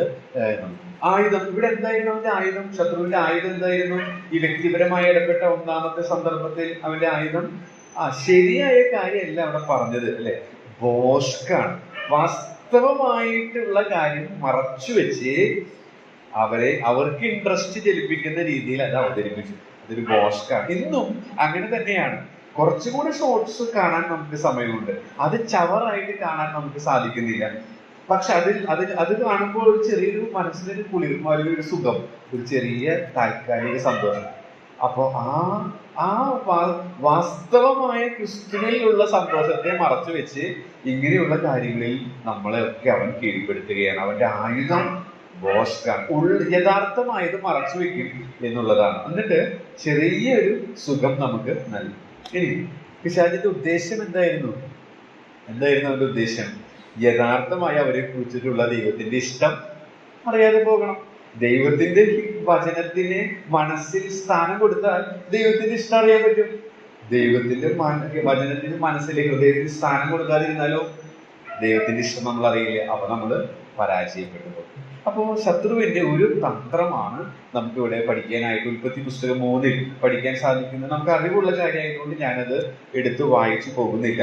നമ്മുടെ മനസ്സിനെ, ഹൃദയത്തെ വചനം കൊണ്ട് ദിനംതോറും നിറയ്ക്കാൻ ആരൊക്കെ മനസ്സ് വെക്കുന്നോ അവർ പിശാചിന്റെ ആയുധമായ ബോഷ്കിൽ പിടിപെട്ടു പോകാതെ ദൈവത്തിന്റെ ഇഷ്ടം അറിയാനായിട്ട് ഇടയായിട്ട് തീരുന്നു. രണ്ടാമത്തെ വ്യക്തി ഒന്ന് പറയാൻ പറ്റും. രണ്ടാമത്തെ വ്യക്തി ഓക്കെ, ഓർഡറിലല്ല, ഞാൻ എഴുതിയ ഓർഡറിൽ ഇങ്ങനെ പറയാൻ ആഗ്രഹിക്കുന്നു. ഇയ്യോബ് രണ്ടാമത്തെ അധ്യായത്തിൽ എടുത്തു വായിക്കണ്ട. പിശാചിന്റെ ലക്ഷ്യം എന്തായിരുന്നു? ഇവിടെ മനസ്സായിരുന്നു ലക്ഷ്യം. ശരീരം അവന്റെ ശരീരത്തെയാണ് ടാർഗറ്റ് ചെയ്തത്. ചിലപ്പോൾ അവൻ ശരീരത്തെ ടാർഗറ്റ് ചെയ്യും. ചിലപ്പോൾ നമ്മളത് ചില ദൈവജനത്തോടുള്ള ബന്ധത്തിൽ നമ്മൾ ചിന്തിക്കുമ്പോൾ മനസ്സിലാക്കാൻ സാധിക്കുന്നുണ്ട്. അവന്റെ ആയുധം എന്ന് പറയുന്നത് കഷ്ടതയായിരുന്നു. എന്തായിരുന്നു അവന്റെ ഉദ്ദേശം എന്തായിരുന്നു? നാം യാക്കോബിന്റെ ലേഖനത്തിൽ വായിക്കുന്നു യോബിന്റെ സഹിഷ്ണുത എന്നുള്ളതാണ്. അപ്പൊ അതിൽ നമുക്ക് ഇങ്ങനെ പഠിക്കാൻ സാധിക്കും, അവൻ പിശാചിന്റെ ഉദ്ദേശം അവന്റെ ജീവിതം ഒരു അസഹിഷ്ണുതയുള്ളതാക്കി തീർക്കുക എന്നുള്ളതാണ്. അസഹിഷ്ണുതയുള്ളതാക്കി തീർക്കുക. അപ്പോ നമ്മുടെ മനസ്സിനെ മാത്രമല്ല, ദൈവത്തിന്റെ അനുവാദം കിട്ടിയാൽ നമ്മുടെ ശരീരത്തെയും അവൻ ടാർഗറ്റ് ചെയ്യും. കാരണം ഈ ശരീരം അവന്റെ മന്ദിരമാണ്, അത്യന്ത ശക്തി നൽകിയിട്ടുള്ള നിക്ഷേപമാണ്, ഇതവന്റെ ആയുധമാണ്. അപ്പോ ദൈവത്തിന്റെ ആയുധമാണ് നമ്മുടെ ശരീരം. റോമലേഖനം 6 നാം മനസ്സിലാക്കുന്നു. 2 കൊരിന്ത്യർ 4 നാം മനസ്സിലാക്കുന്നു നമ്മുടെ ശരീരം അത്യന്ത ശക്തി നൽകിയിരിക്കുന്ന നിക്ഷേപമാണ്. നമ്മുടെ ശരീരം അവന്റെ മന്ദിരമാണ്. അപ്പോ അതിനെ ടാർഗറ്റ് ചെയ്യും പിശാച്. അവന്റെ ആയുധം അതിനായിട്ട് അവൻ ഉപയോഗിക്കുന്ന ടൂൾ ബോഷ്കല്ല, ഇവിടെ കഷ്ടതയാണ് നൽകുന്നത്. പക്ഷെ ആ കഷ്ടതയിൽ സഹിഷ്ണുതയുള്ളവരായി യോബോടെ വിജയിച്ചു. പക്ഷെ അസഹിഷ്ണുതയുള്ളവരാക്കാനായിട്ട് അവൻ ശ്രമിക്കും എന്നുള്ളതാണ്. മറ്റൊരു കാര്യം നമുക്ക് കാണാൻ ദാവീദിന്റെ ജീവിതത്തിലെ 21-ാം അധ്യായം നാം വായിക്കുന്നുണ്ട്. തീരുമാനമെടുക്കാനുള്ള കഴിവിനെയാണ് ടാർഗറ്റ് ചെയ്തത്. നമുക്കറിയാലോ, ജനത്തെ എണ്ണി നോക്കാനായിട്ട് ദാവീദിന്റെ ഹൃദയത്തിൽ തോന്നിച്ചു എന്നുള്ള കാര്യമാണ് നമ്മൾ അവിടെ വായിക്കുന്നത്. അപ്പോൾ ലക്ഷ്യം ഇച്ഛാശക്തിയാണ്. മാത്രമല്ല അവന്റെ ആയുധം എന്തായിരുന്നു? നികളാണ്. ഞാൻ രാജാവായി ഇത്ര വർഷമായി, എന്റെ കീഴിൽ എത്ര ആളുകളുണ്ട്, ആ ഒരു ഭാവം, ആ ഒരു നിഗളഭാവമാണ് അവന്റെ ഹൃദയത്തിൽ വന്നത്. ഉദ്ദേശ്യം എന്ന് പറയുന്നത് സ്വയാശ്രയമുള്ളവനായിട്ട് ദൈവത്തിൽ പൂർണ്ണമായി ആശ്രയിക്കുന്നവനായിരുന്നു. അവൻ രാജാവാകുന്നതിന് മുൻപുള്ള അവന്റെ ആ സംഘർഷഭരിതമായ ജീവിതത്തിൽ എത്രയോ കീർത്തനങ്ങൾ മനോഹരമായിട്ട് ഇന്ന് നമ്മുടെ ആശ്വാസത്തിനായി വിരിച്ചിരിക്കുന്നത് നമ്മൾ വായിച്ച് സന്തോഷിക്കാറുള്ളതാണ്. പക്ഷെ അവരുടെ നല്ലൊരു പൊസിഷനിലെത്തി ജീവിതത്തിലൊക്കെ ഒരു സ്വസ്ഥതയൊക്കെ വന്നപ്പോൾ തൻ്റെ സ്വയം ഇടുക്കിനെ കുറിച്ചിട്ടുള്ള ഒരു, നമുക്കറിയാം, ബർശേബയായിട്ട് പാപം ചെയ്തതിനേക്കാൾ കൂടുതൽ പേർ കൊല്ലപ്പെട്ട ഒരു പാപമായിരുന്നു തന്റെ നിഗളത്തിൽ നിന്ന് വന്നുള്ള. അപ്പോ നമ്മുടെ തീരുമാനമെടുക്കാനുള്ള കഴിവിനെയും പിശാച് ടാർഗറ്റ് ചെയ്യും. ഓരോ ദിവസവും ദൈവവചനത്താൽ മനസ്സ് നിറയ്ക്കുന്നില്ലെങ്കിൽ നാം എടുക്കുന്ന തീരുമാനങ്ങൾ, ദാവീദ് ഇത്ര ഭക്തനായ മനുഷ്യനാണ് അല്ലെ, നമ്മളൊക്കെ ദാവീദിന്റെ സങ്കീർത്തനത്തിൽ ഇന്നും ചിന്തകൾ പങ്കുവെച്ചുകൊണ്ടിരിക്കുകയാണ്. അപ്പൊ എത്രയോ കാര്യങ്ങൾ അവൻ പറഞ്ഞിരിക്കുന്നത്. പക്ഷെ അവന്റെ ജീവിതത്തിൽ വന്ന ആ നിഗളം എത്ര ആളുകൾ കൊല്ലപ്പെടാൻ ഇടയാക്കി തീരും. അപ്പൊ നമ്മളൊക്കെ ഈ ദൈവവചനത്താൽ സ്വാധീനിക്കപ്പെടുന്നില്ലെങ്കിൽ നമ്മൾ എടുക്കുന്ന തീരുമാനങ്ങളൊക്കെ അത് വളരെ പരിണിത ഫലം ഉണ്ടാക്കുന്നതാണ് എന്നുള്ളത് നാം ഓർത്തിരിക്കേണ്ടത് ആവശ്യമാണ്. അടുത്ത മഹാപുരോഹിതനായ യോശുവ, സെക്കരിയാവ് 3 നാം വായിക്കുന്നുണ്ട്. അവിടെ പിശാചിന്റെ ലക്ഷ്യം അവന്റെ ഹൃദയമായിരുന്നു, ആയുധം അപവാദം പറയുകയാണ്. ഉദ്ദേശം എന്ന് പറയുന്നത് കഴിഞ്ഞ കാലത്തെ തോൽവികളെ ഓർമ്മപ്പെടുത്തുക, തെറ്റിദ്ധരിപ്പിക്കുക എന്നുള്ളതാണ്. അപ്പൊ ഇങ്ങനെയൊക്കെയുള്ള ഇത് വാറൻ W.Yearsby എന്ന് പറയുന്ന കർത്തൃദാസന്റെ ഒരു ചിന്തയാണ്. അദ്ദേഹം ശത്രുവിന്റെ തന്ത്രങ്ങളെ കുറിച്ച് രേഖപ്പെടുത്തിയിരിക്കുന്നതാണ്. അപ്പോൾ ഇത് ഞാൻ അദ്ദേഹത്തിന്റെ വർഷം 2014 ഇത് ഞാൻ മനസ്സിലാക്കിയത്. അത് എന്നെ വളരെ സ്വാധീനിച്ചു. പക്ഷെ ഇപ്പോൾ ഈ ഭാഗം ചിന്തിച്ചപ്പോൾ അതെന്റെ മനസ്സിലേക്ക് ഒഴുകുന്ന ആ നോട്ട് ഞാൻ മറച്ചു നോക്കിയൊന്ന് കുറിച്ച് വെച്ചു എന്ന് മാത്രമേ ഉള്ളൂ. അപ്പൊ ഇങ്ങനെയൊക്കെ പിശാച് വ്യക്തികളോടുള്ള ബന്ധത്തിൽ ഇടപെട്ടിട്ടുള്ള കാര്യങ്ങളാണ് നമുക്ക് പഠിക്കാനായിട്ട് സാധിക്കുന്നത്. അപ്പൊ നമ്മുടെ ജീവിതത്തിൽ ഇങ്ങനെ പിശാച് നമ്മെ ടാർഗറ്റ് ചെയ്യുന്നു, അവന്റെ ആയുധം ഇതാണ്, അവന്റെ ഉദ്ദേശം ഇതാണെന്ന് നമ്മൾ അറിഞ്ഞിരിക്കുന്നത് ശത്രുവിനെ കീഴ്പ്പെടുത്താൻ, നമുക്ക് ശത്രുവിന് ഇടം കൊടുക്കാതെ ജീവിക്കാനായിട്ട് നമ്മെ സഹായിക്കുന്ന ഒരു ഘടകമാണ് എന്നുള്ളത് പറയാനായി.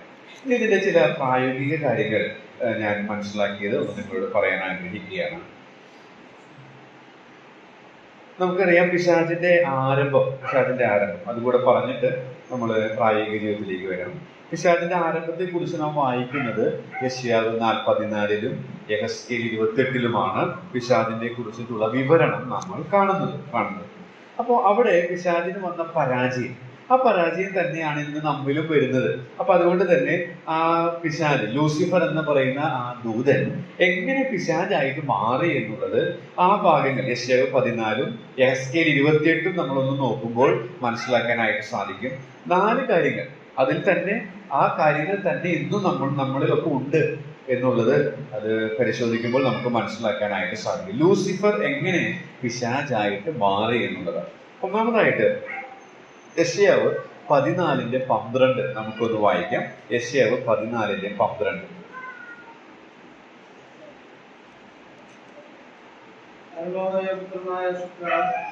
നീ എങ്ങനെ ആകാശത്തിൽ നിന്ന് വീണു, ജാതികളെ താഴ്ത്തിക്കൊണ്ടവനെ നീ എങ്ങനെ വെക്കറ്റ് നിലത്ത് വീണു. ഓക്കെ, അപ്പൊ അരുണോദയ പുത്രനായ ശുക്ര, അതുപോലെ തന്നെ യെഹെസ്കേൽ 28:12-17.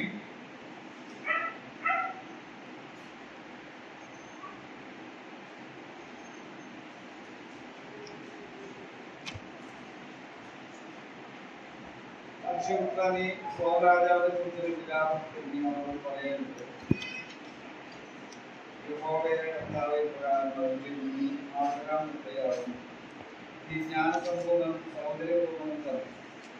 ഓക്കെ, വിജ്ഞാന സമ്പൂർണനും സൗന്ദര്യം 17.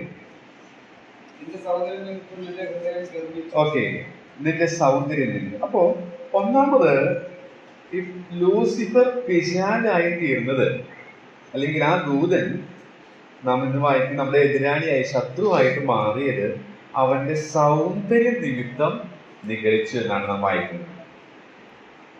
എന്താ അങ്ങനെ പറഞ്ഞാൽ നമുക്ക് മനസ്സിലാവുന്ന രീതിയിൽ പറഞ്ഞാൽ, മറ്റുള്ളവരെക്കാൾ ഞാൻ കേമനാണ് എന്നുള്ള ചിന്ത. അപ്പോൾ ഈ ചിന്ത നമ്മിലുണ്ടോ? സൗന്ദര്യത്തെ കുറിച്ചിട്ടുള്ള കാഴ്ചപ്പാട് വ്യത്യസ്തമായിരിക്കും, എന്നാൽ അതിന്റെ ഒരു തത്വം നമുക്ക് എടുക്കാൻ സാധിക്കും. ഞാൻ എന്റെ പ്രസംഗം മറ്റുള്ളവരെക്കാൾ മികച്ചതാണ്, ഞാൻ പാടുന്നത് മറ്റുള്ളവരെക്കാൾ സൂപ്പറാണ്, എന്റെ വ്യക്തിപരമായ കണ്ണുനീരോടുള്ള പ്രാർത്ഥന മറ്റുള്ളവരെക്കാൾ മികച്ചതാണ്. ഇതൊക്കെ നമ്മിൽ വരാം. ഇങ്ങനൊക്കെ വരുമ്പോ ഈ പിശാചിന്റെ അതേ ചിന്തയാണ് നമ്മിൽ വരുന്നത്. നേരത്തെ ഞാനത് പറയാൻ വിട്ടുപോയി. എഫേസ്യ ലേഖനത്തിൽ വായിക്കുന്നത് പോലെ ഇങ്ങനെയുള്ള ചിന്ത നമ്മെ സ്വാധീനിച്ചാൽ നാം നമ്മുടെ ജീവിതത്തിന്റെ വാതിൽ പിശാചിന് തുറന്നു കൊടുക്കുകയാണ്, പിശാചിന് നമ്മിൽ ഇടം കൊടുക്കുകയാണ്.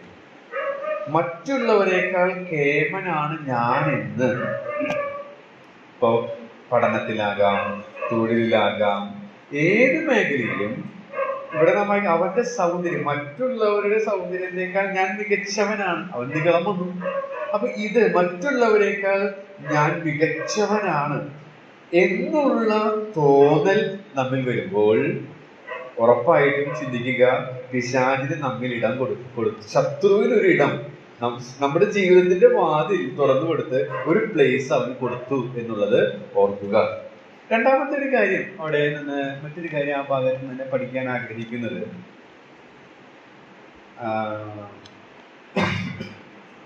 അതിന്റെ 13-ാമത്തെ വാക്യം 14, യെശയ്യാവ് 14:13.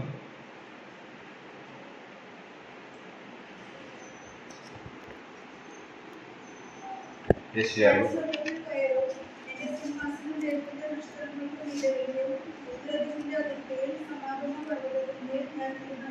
ഓക്കെ, അതിൽ നിന്ന് ധ്വനിക്കുന്ന ഒരു ഇതാണ്, മറ്റുള്ളവരെക്കാൾ കഴിവുള്ളവനാണ് ഞാൻ, മറ്റുള്ളവരെക്കാൾ കഴിവുള്ളവനാണ്. അങ്ങനെ ഒരു തോന്നൽ നമ്മിൽ വരുമ്പോൾ നമ്മൾ ജീവിതത്തിന്റെ വാതിൽ തുറന്നു കൊടുത്ത് പിശാചിന് നമ്മുടെ ജീവിതത്തിൽ ഒരു ഇടം കൊടുക്കുകയാണ്. മറ്റൊരു കാര്യം യെഹെസ്കേൽ 28:14.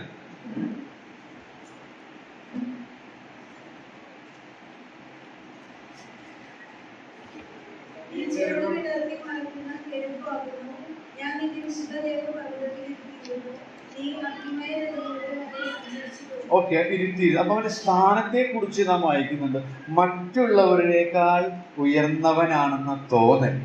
ഇങ്ങനെയുള്ള തോന്നലുകൾ നമ്മിൽ വരുന്നുണ്ടെങ്കിൽ നാം നമ്മുടെ ജീവിതത്തിൽ പിശാചിനിടം കൊടുക്കുകയാണ്.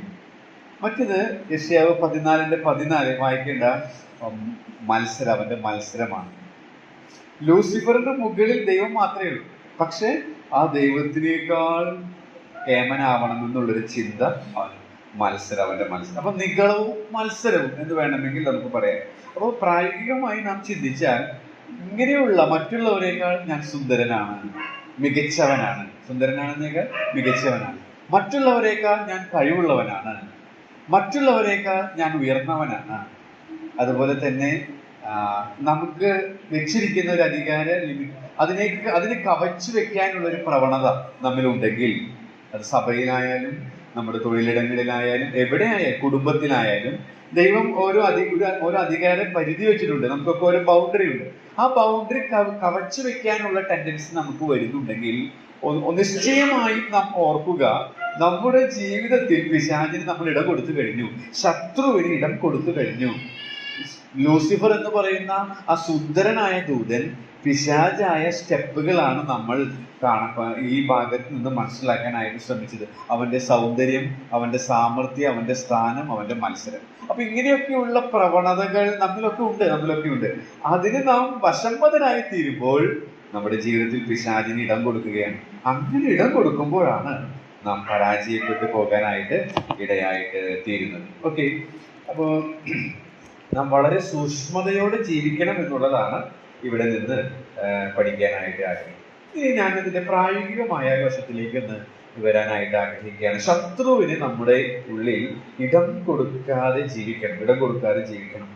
അപ്പൊ അതിന്റെ പ്രായോഗികമായ കാര്യം ആദ്യമായിട്ട് എങ്ങനെയാണ് അവൻ ഇടമെടുക്കുന്നത്, വ്യക്തി ജീവിതത്തിൽ എങ്ങനെ ഇടമെടുക്കുന്നത് നോക്കാം. ഒരു പ്രായോഗികമായ ഒരു കാര്യം ഞാനൊന്ന് നിങ്ങളുടെ മുമ്പിൽ പറയാനായിട്ട് ആഗ്രഹിക്കുകയാണ്. നമുക്കറിയാം, വ്യക്തി ജീവിതത്തിൽ അവൻ ഇടമെടുക്കുന്നത് ബൈബിൾ വായിക്കാൻ നമുക്ക് നേരമില്ല, ദൈവവചനം വായിക്കാനായിട്ട് നമുക്ക് വ്യക്തിപരമായിട്ട് വചനം വായിക്കാൻ നമുക്ക് നേരമില്ല. എന്നാൽ മറ്റു പല കാര്യങ്ങൾക്കും നാം നേരം നമുക്ക് നേരമുണ്ട്. നമുക്കറിയാം, ഒരു കർത്തദാസൻ പറഞ്ഞിരിക്കുന്നത് ഇങ്ങനെയാണ്: ഈ നേരമില്ല എന്ന് പറയുന്ന വ്യക്തിയുടെ വീട്ടിൽ ആരെങ്കിലും ആശുപത്രിയിൽ കിടന്നാൽ അവനെ അവന്റെ എല്ലാ തിരക്കുകളും മാറ്റിവെച്ച് ആശുപത്രിയിൽ പോകാനായിട്ട് ഇടയായിട്ട്, അത് പ്രത്യേകിച്ച് അവന്റെ കൊച്ചിനാണെങ്കിൽ, അല്ലെങ്കിൽ അവന്റെ ഭാര്യയ്ക്കാണെങ്കിൽ, ആർക്കാണെങ്കിൽ. അപ്പൊ വ്യക്തി ജീവിതത്തിൽ ദൈവവചനത്തിന് നമ്മൾ സ്ഥാനം കൊടുക്കുന്നില്ലെങ്കിൽ നമ്മുടെ ജീവിതത്തിന്റെ വാതിൽ തുറന്നു കൊടുത്ത് പിശാചിന് അവിടെ ഒരു ഇടം കൊടുത്തു കഴിഞ്ഞു. കാലങ്ങൾ കഴിയുമ്പോൾ ഒരു ഇടം കിട്ടിയാൽ മതി അവന്. പിന്നെ അവൻ അതിന്റെ മെയിൻ സ്ഥാനം, അവന്റെ ആഗ്രഹം അതാണ്, ദൈവത്തെക്കാൾ കേമനാവണം എന്നാണ് അവന്റെ ആഗ്രഹം. അപ്പൊ നമ്മുടെ ജീവിതത്തിൽ ഒരു ചെറിയ ഇടം, വ്യക്തി ജീവിതത്തിൽ ലളിതമായി പറഞ്ഞാൽ അനുദിനം വചനം വായിക്കാനായിട്ടും അതിലെ സത്യങ്ങളാൽ സ്വാധീനിക്കപ്പെടാനായിട്ടും നാം ശ്രമിക്കുന്നില്ല. അത് നമ്മൾ വളരെ ഗൗരവമായിട്ട് എടുക്കുന്നില്ല. എല്ലാ ദിവസവും, എല്ലാ ആഴ്ചയിലും അത് കേൾക്കുന്നതാണ്. ഇതൊക്കെ ഓൾറെഡി അറിവുള്ളത്. അപ്പൊ അത് നമ്മൾ വിശ്വാസമായിട്ടൊന്നും പരിണമിച്ചിട്ടില്ല. അപ്പൊ നമ്മൾ അതിന് പ്രാധാന്യം കൊടുക്കുന്നില്ല. മറ്റു പല കാര്യങ്ങളിൽ നമ്മൾ വ്യാപൃതരായിട്ട്, ഞാനൊന്നും വീടില്ലേ, എനിക്ക് അത്യാവശ്യം കഴിവ്, പ്രാർത്ഥിക്കുന്ന മാതാപിതാക്കളുണ്ട്, അല്ലെങ്കിൽ സഭയുണ്ട്, ഇപ്പോ ഒരു ദിവസം വായിച്ചില്ലെങ്കിൽ 2 ദിവസം വായിച്ചില്ലെങ്കിലും കുഴപ്പമില്ല എന്നുള്ള രീതിയിൽ നമ്മൾ ഇങ്ങനെ പോകുമ്പോ നമ്മുടെ ജീവിതത്തിൽ പിശാചിന് ഇടം കൊടുത്തു കഴിഞ്ഞാൽ പിന്നീട് കുറെ നാളുകൾ കഴിയുമ്പോൾ അതൊരു തെറ്റായിട്ടൊന്നും നമുക്ക് തോന്നില്ല. പക്ഷേ പിശാചിന് ജീവിതത്തിൽ ഇടം കൊടുത്തതിന്റെ പരിണിത ഫലം പിൽക്കാലത്ത് നാം വ്യക്തിപരമായ ജീവിതത്തിൽ പല പരാജയങ്ങൾ നേരിടുമ്പോൾ തിരിച്ചറിയും. അപ്പോഴാണ് നാം ചിന്തിക്കുക, പിന്തിരിഞ്ഞു നോക്കുക, എന്തായിരുന്നു അതിന്റെ അടിസ്ഥാനം? ദൈവത്തിന്റെ വചനത്തിന് കൊടുക്കേണ്ട സ്ഥാനം കൊടുക്കുവാൻ വ്യക്തിപരമായി എനിക്ക് സാധിച്ചില്ല. നമുക്കതിന് സാധിക്കുന്നില്ലെങ്കിൽ പിശാചിന് ഇടം കൊടുക്കുന്നു എന്നുള്ളത് നാം ഓർത്തിരിക്കുക. അപ്പൊ ഒന്ന് പരിശോധിക്കുക, ദിനംതോറും എന്ത് വന്നാലും ദൈവവചനത്തിന് ഞാൻ സ്ഥാനം കൊടുക്കും. അതൊരു ചടങ്ങായിട്ടല്ല കേട്ടോ. ഞാനത് പറഞ്ഞിട്ടുണ്ടല്ലോ, നമ്മൾ പാട്ടുപാടിയപ്പോൾ നമുക്ക് യാന്ത്രികമായിട്ട് പാടാം. പക്ഷേ നമ്മളത് ഉൾക്കൊണ്ടുകൊണ്ട് കർത്താവ് നമ്മുടെ അടുത്തുണ്ട് എന്നുള്ള ആ ഫീൽ, അത് സെൻസ് ചെയ്ത് പാടുമ്പോഴോ അപ്പോഴാണ് അത് റിയൽ ആകുന്നത്. അല്ലെങ്കിൽ നമ്മളിങ്ങനെ പാടും, നമ്മുടെ അബോധം ശരിക്ക് നമ്മൾ പ്രാർത്ഥിക്കുമ്പോ കർത്താവ് അടുത്ത് കേൾക്കുന്നുണ്ട് എന്നുള്ള രീതിയിലാണ് നമ്മൾ പ്രാർത്ഥിക്കുന്നത്. അങ്ങനെയൊന്നും അല്ല ഇപ്പൊ പ്രാർത്ഥിക്കുന്നത് എന്നുള്ളത് നമുക്ക് നോക്കി മനസ്സിലാക്കാൻ സാധിക്കും. നമ്മുടെ പേഴ്സണൽ പ്രയർ പോലും ഒരു നിശ്ചിതമായിട്ടുള്ള കാര്യങ്ങളുടെ ഒരു ലിസ്റ്റ് നമുക്കുണ്ട്, ഒരു റുട്ടീൻ നമുക്കുണ്ട്. രാവിലെ എഴുന്നേറ്റ് പല്ല് തേക്കുന്നത് പോലെ, കുളിക്കുന്നത് പോലെ, മറ്റ് ദിനകൃത്യങ്ങൾ ചെയ്യുന്നത് പോലെ ഇതുമായി തീർന്നു. അങ്ങനെയല്ല. അതാണ് ഞാൻ ഇവിടെ ഫോക്കസ് ചെയ്യാൻ ആഗ്രഹിക്കുന്നത്. വ്യക്തി ജീവിതത്തിൽ അവൻ ഇടപെടുന്നത് നമ്മളിങ്ങനെ ഒരു യാന്ത്രികമായിട്ട് കേവലം, നമുക്കറിയാം, നമ്മൾ ഉറക്കെ പാട്ട് പാടി 3-4 പാട്ട് പാടി, അപ്പൊ നമ്മുടെ മനസ്സാക്ഷിക്ക് തൃപ്തിയായി. അതിനാണോ നമ്മൾ പാടുന്നത്? കേവലം ഡെയിലി ക്വൈറ്റൈം എടുക്കണം, അല്ലെങ്കിൽ പിശാചിന് ഇടം കിട്ടും, അപ്പൊ അതുകൊണ്ട് വേഗം വന്ന് ഡെയിലി ക്വൈറ്റൈം. അങ്ങനെയാണോ? മനസ്സാക്ഷിയെ തൃപ്തിപ്പെടുത്താൻ വേണ്ടിയാണോ നമ്മൾ ബൈബിൾ ക്ലാസ്സിൽ വരുന്നത്, നമ്മൾ പ്രാർത്ഥിക്കുന്നത്, നമ്മൾ സുവിശേഷം അറിയിക്കുന്നത്? അങ്ങനെയാണെങ്കിൽ പിശാചിന് ഇടം കൊടുത്തു കഴിഞ്ഞു. കർത്താവ് നമ്മുടെ അടുത്തുണ്ട്, അവൻ നമ്മുടെ ഒരു റിയൽ വ്യക്തിയാണ് അവൻ. അങ്ങനെ നമുക്ക് സെൻസ് ചെയ്തുകൊണ്ട് ചെയ്യാൻ സാധിക്കുമ്പോഴാണ് പിശാചിന് ഇടം കൊടുക്കാതെ ജീവിക്കാൻ സാധിക്കും. അല്ലെങ്കിൽ മനസാക്ഷിക്ക് തൃപ്തി വരുത്താനായിട്ട് നമ്മൾ കുറെ നേരം കണ്ണുനീരോടെ പ്രാർത്ഥിച്ചു, പക്ഷെ ഇതൊക്കെ ശരിക്കും കർത്താവ് ഈ നമ്മൾ പറഞ്ഞ വാക്കുകളൊക്കെ കേൾക്കുന്നുണ്ട് എന്നുള്ളത് സെൻസ് ചെയ്യുന്നുണ്ടെങ്കിൽ സ്തോത്രം, പിശാച് അവിടെ ഗംഭീരമായി പരാജയം. പക്ഷെ അങ്ങനെയൊന്നും ഇല്ലാതെ ഞാനിന്ന് 3 മണിക്കൂർ പ്രാർത്ഥിച്ചു, ആ 3 മണിക്കൂറിന്റെ വലിപ്പത്തിലാണ് നമ്മൾ ആശ്വസിക്കുന്നതെങ്കിൽ പിശാച് ഇടപെടുത്തു കഴിഞ്ഞു. നിന്നെ പറ്റിക്കാൻ പിശാചിന് ഈസി ആയിട്ട് സാധിച്ചു കഴിഞ്ഞു എന്നുള്ളതാണ്. അപ്പൊ നമ്മൾ വളരെ സൂക്ഷ്മതയുള്ളവരാകണം. അതുകൊണ്ടാണ് ഞാനിത് ഒന്ന് വിശദമായിട്ടൊന്ന് പറയാനായിട്ട് ശ്രമിക്കുന്നത്.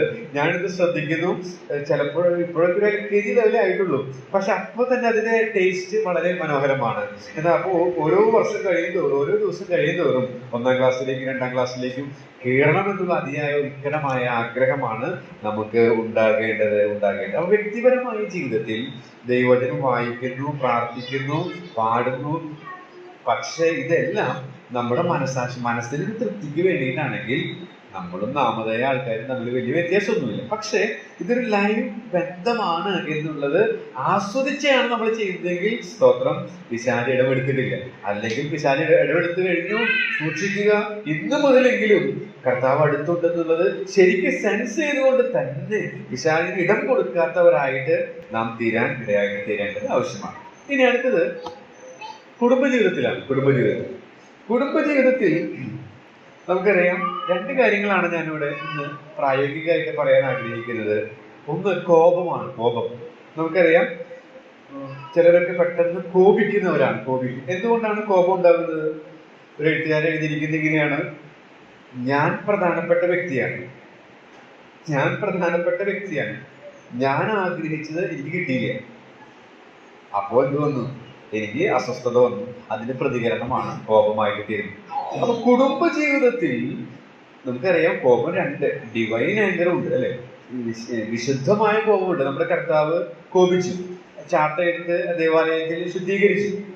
അങ്ങനെയുള്ള കോപം ആവശ്യമാണ്. പക്ഷേ അങ്ങനെയുള്ള കോപങ്ങളല്ലല്ലോ കുടുംബജീവിതത്തിൽ ഭാര്യ ഭർത്താക്കന്മാരോടുള്ള ബന്ധത്തിലും മാതാപിതാക്കളും മക്കളോടുള്ള ബന്ധത്തിലും വരുന്നു. അപ്പൊ തെറ്റായ രീതിയിൽ കോപിച്ചാൽ നാം കുടുംബ ജീവിതത്തിൽ പിശാചിന് ഇടം കൊടുത്തു കഴിഞ്ഞു. പിന്നെ അവൻ ഇടം കൊടുത്തു കഴിഞ്ഞു. അത് തെറ്റാണെന്ന് നമുക്ക് ബോധ്യപ്പെടുന്നില്ല. നമ്മൾ അതിൽ തുടർന്നുകൊണ്ടിരിക്കുക, എന്നും കോപിക്കും. അപ്പൊ പിശാച് അവിടെ ഇടമെടുത്തുകൊണ്ടിരിക്കുകയാണ്, ഇങ്ങനെ മുന്നോട്ട് പോവുകയാണ്. അത് പിന്നെ അടുത്ത ലെവലിലേക്ക് മാറി ആകെ പ്രശ്നങ്ങളായിട്ട് മാറും. അപ്പോൾ കുടുംബ ജീവിതത്തിൽ ശ്രദ്ധിക്കേണ്ട ഒരു മേഖലയാണ് കോപം. അതിന്റെ കാരണം എന്താ? സ്വാർത്ഥതയാണ്. ഞാനാണ് പ്രധാനപ്പെട്ട വ്യക്തി, ഞാൻ ആഗ്രഹിച്ചതെല്ലാം നടക്കണം. ഇല്ലെങ്കിൽ അതിനൊരു ബ്രേക്ക് വന്ന് അസ്വസ്ഥത വന്നു, അത് ഒരു ബോംബ് ബ്ലാസ്റ്റ് പോലെ പൊട്ടിത്തെറിയിലേക്ക് നയിച്ചു. അതാണ് കോപം. ഇങ്ങനെ കോപിക്കുന്ന കുടുംബങ്ങൾ എവിടെയുണ്ടോ? ഉണ്ടെങ്കിൽ 100% ഗ്യാരണ്ടി പിശാച് അവിടെ ഇടമെടുത്ത് കഴിഞ്ഞു. നിങ്ങളുടെ ഈ കുടുംബ ജീവിതത്തിൽ നിങ്ങളൊരു ഇടം പിശാചിന് കൊടുത്തു കഴിഞ്ഞു. എത്രയും പെട്ടെന്ന് അതിൽ നിന്ന് രക്ഷപ്പെടുക, നിരപ്പ് പ്രാപിക്കുക എന്നുള്ളതാണ് സൊല്യൂഷൻ. അല്ലെങ്കിൽ നിങ്ങൾ പെട്ടു. നിങ്ങളുടെ കുടുംബജീവിതം ഒരിക്കലും സ്വസ്ഥതയുള്ളതാവുകയില്ല, അരിഷ്ടതയുള്ള ജീവിതമായിട്ട് നിങ്ങൾ തീരും. എന്നാൽ ദൈവം അതിനെല്ലാം നമ്മളെ വിളിച്ചിരിക്കുന്നത് എന്നുള്ളത് താഴ്മയോടെ ഞാൻ നിങ്ങളെ ഓർമ്മിച്ചുണർത്തുകയാണ്. മറ്റൊരു കാര്യം, ഈ പിശാചിന് ഇടം കൊടുക്കുന്ന കാര്യം എഫേസ്യ ലേഖനത്തിന്റെ 6 പറയുന്നുണ്ട്. അവിടെ പറയുന്ന ഒരു കാര്യമാണ് ഈ കോപം. അതുകൊണ്ടാണ് ഞാനത് പറയാൻ ഏറ്റുതരുന്നത്. മറ്റൊരു കാര്യം കൂടെ അവിടെ നിന്ന് പറയാൻ ആഗ്രഹിക്കുന്ന, എല്ലാം ഞാൻ പറയുന്നില്ല. എഫേസ്യ ലേഖനം 4 നാം അത് കാണുന്നുണ്ട്. അതുപോലെ തന്നെ 6-ാം അധ്യായത്തിലേക്ക് വരുമ്പോൾ കുടുംബജീവിതത്തിലെ ഒരു കാര്യം, അതിപ്രധാനമായ ഒരു പ്രമാണം നമ്മൾ അവിടെ കാണുന്നുണ്ട്. 6-ന്റെ 1, 2, 3 വാക്യങ്ങളൊന്ന് വായിക്കാൻ.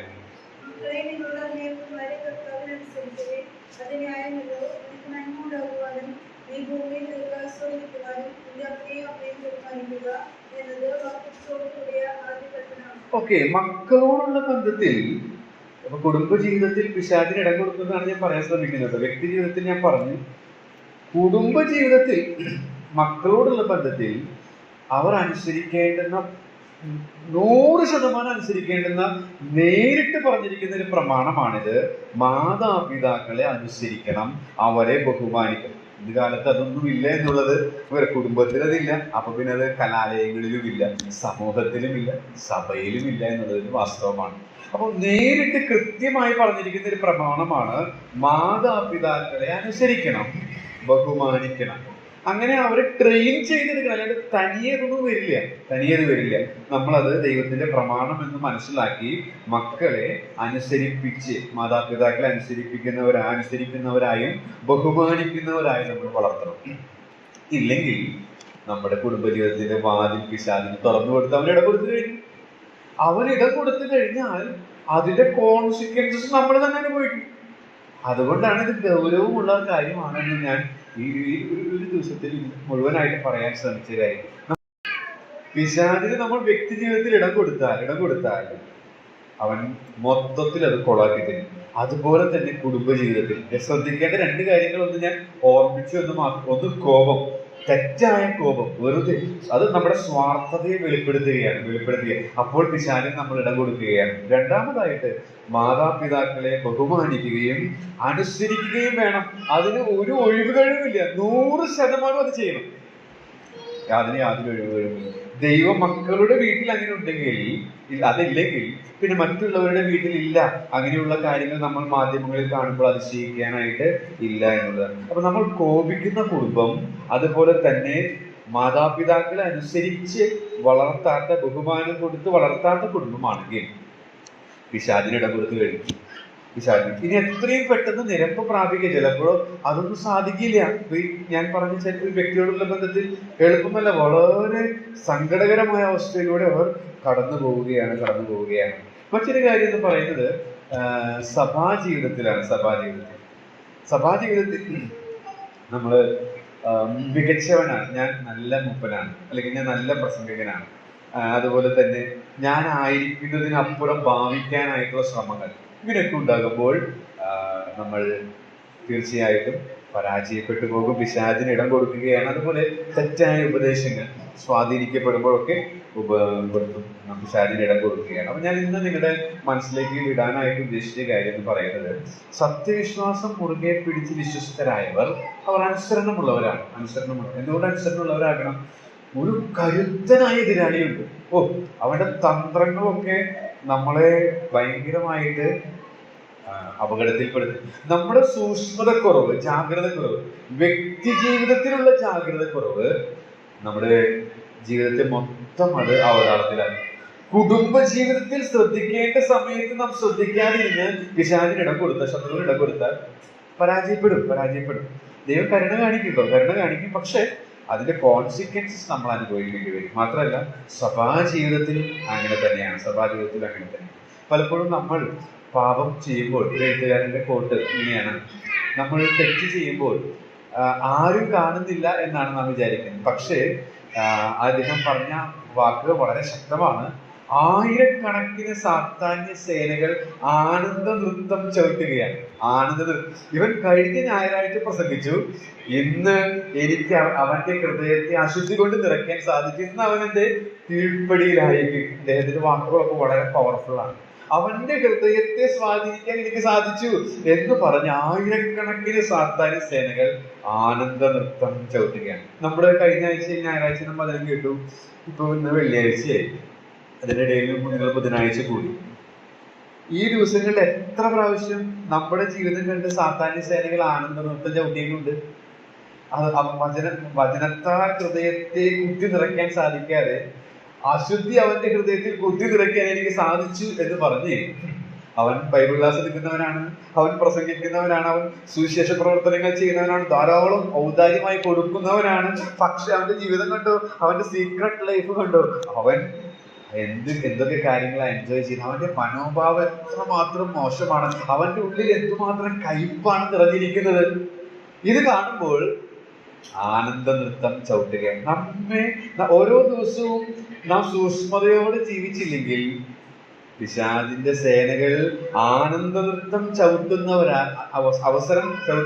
അവസരം കൊടുക്കുന്നവരായിട്ട് ഞാനും നിങ്ങളും തീരുന്നു എന്നുള്ളതാണ് ദുഃഖകരമായ ഒരു സത്യം എന്ന് പറയുന്നത്. ഇന്ന് രാത്രിയിൽ ഈ ഭാഗത്ത് നിന്ന് ഞാൻ പറയാൻ ആഗ്രഹിച്ച കാര്യങ്ങൾ ഞാൻ പറയാനായിട്ട് ഇടയായിട്ട് തീർന്നു എന്നാണ് ഞാൻ പ്രതീക്ഷിക്കുന്നത്. നമുക്കൊരു എതിരാളിയുണ്ട്. ആ എതിരാളിക്ക് ഇടം കൊടുക്കരുത് എന്നാണ് ഞാൻ ഇന്ന് പ്രധാനമായിട്ടും പറയാൻ ആഗ്രഹിച്ചത്. നമ്മുടെ വ്യക്തി ജീവിതത്തിൽ ഇടം കൊടുക്കരുത്. ചെറിയ രീതിയിൽ ഇടം കൊടുത്താൽ അവനത് വലുതാക്കും. അങ്ങനെയുള്ള അനുഭവങ്ങൾ നമ്മൾ കാണുന്നുണ്ട്. അതുപോലെ കുടുംബജീവിതത്തിൽ ഇടം കൊടുത്താൽ, രണ്ട് മേഖലയെ ഞാൻ പറഞ്ഞുള്ളൂ, എന്നെ സ്വാധീനിക്കുന്ന കാര്യമാണ് ഞാൻ പറഞ്ഞിടയായിട്ട് തീർന്നത്. അതുപോലെ സഭാ ജീവിതത്തിലായാലും അങ്ങനെ തന്നെയാണ്. സ്ഥാനമാനങ്ങൾക്കായിട്ടും ശുശ്രൂഷകൾക്കുള്ള അവസരങ്ങൾക്കായിട്ടൊക്കെ തെറ്റായ ആഗ്രഹങ്ങളും ചിന്തകളും തെറ്റായ ഭക്തിയൊക്കെ ഉള്ളവരായിട്ട് നാം തീരുമ്പോൾ നമ്മുടെ ജീവിതത്തിൽ അവന് ഇടം കൊടുക്കുകയാണ്, സഭാ ജീവിതത്തിൽ ഇടം കൊടുക്കുകയാണ്, കുടുംബ ജീവിതത്തിൽ ഇടം കൊടുത്തു കഴിഞ്ഞാൽ അതിന്റെ പരിണിത ഫലം വളരെ വളരെ വളരെ വളരെ വലുതാണ്. അപ്പൊ അതുകൊണ്ട് നമുക്ക് ചെയ്യാവുന്ന കാര്യം നമ്മുടെ ഹൃദയത്തെ ദൈവവചനം കൊണ്ട് കുത്തി നിറയ്ക്കുക ഓരോ ദിവസവും. അതിനാൽ സ്വാധീനിക്കപ്പെട്ട് ജീവിക്കുക.